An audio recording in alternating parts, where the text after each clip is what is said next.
And as a donor agency like USAID adapts to new realities, new goals like universal coverage, ending extreme poverty, how does that really change your work and the work that the agency does and the way that the agency organizes itself? So I guess I would say that what really changes our work is what's happening in developing countries themselves.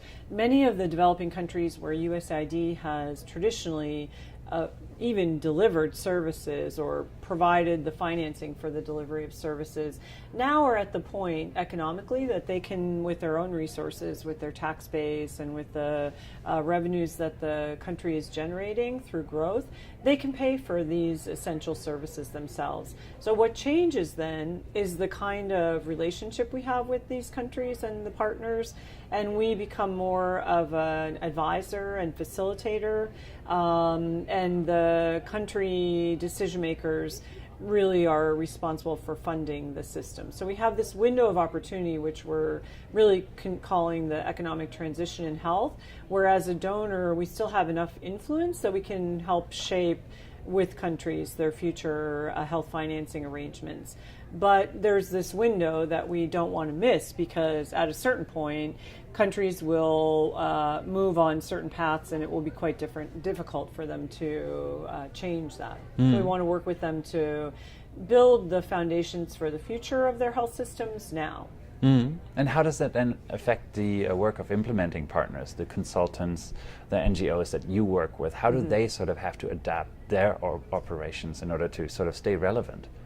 So I think one of the first things is they have to have a very clear understanding of the two goal areas that USAID is working toward: ending preventable child and maternal deaths by 2035. So really bringing about a vision where people in developing countries have just as good opportunities of surviving childbirth and childhood as we do in developed countries. And then also bringing about an AIDS-free generation.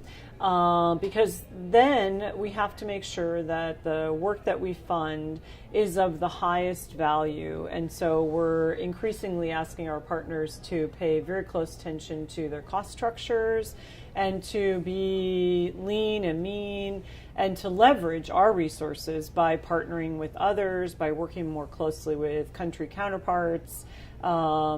Because the environment for foreign assistance in health, if you look at the OECD countries, is not really one where we see large growth spurts in the future. So given a relatively flat environment with increasing prosperity of developing countries, we need partners who can find really creative ways to be as efficient as possible and to leverage their support so that it scales using other resources, whether they're government resources of the country itself or household resources or something else.